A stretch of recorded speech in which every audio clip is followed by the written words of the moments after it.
আখিরাতে নেককার মুমিনগণের জন্য যে মহা নিয়ামতপূর্ণ আবাসস্থল আল্লাহ তৈরি করে রেখেছেন তাকে ইসলামী পরিভাষায় জান্নাত বলা হয়।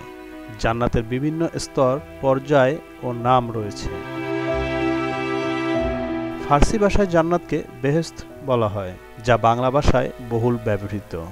আল্লাহ তাআলা আমাদেরকে সংবাদ দিয়েছেন যে জান্নাত ও জাহান্নাম তৈরি করা হয়েছে এবং তা এখনও প্রস্তুত আছে। জান্নাতের ব্যাপারে আল্লাহ তাআলা বলেন, জান্নাত মুত্তাকিদের জন্য তৈরি রাখা হয়েছে। সূরা আল ইমরান 133 নং আয়াত।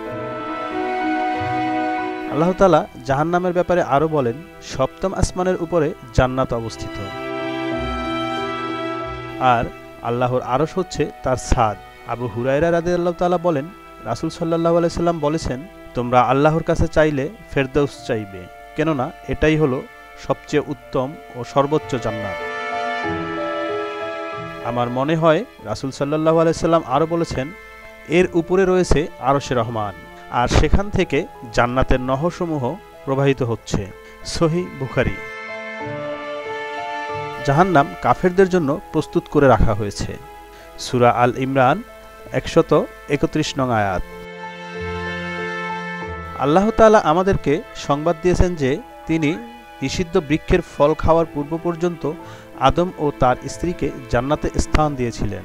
আরও সংবাদ দিয়েছেন যে কাফেরদেরকে সকাল বিকালে জাহান্নামের উপর পেশ করা হয়।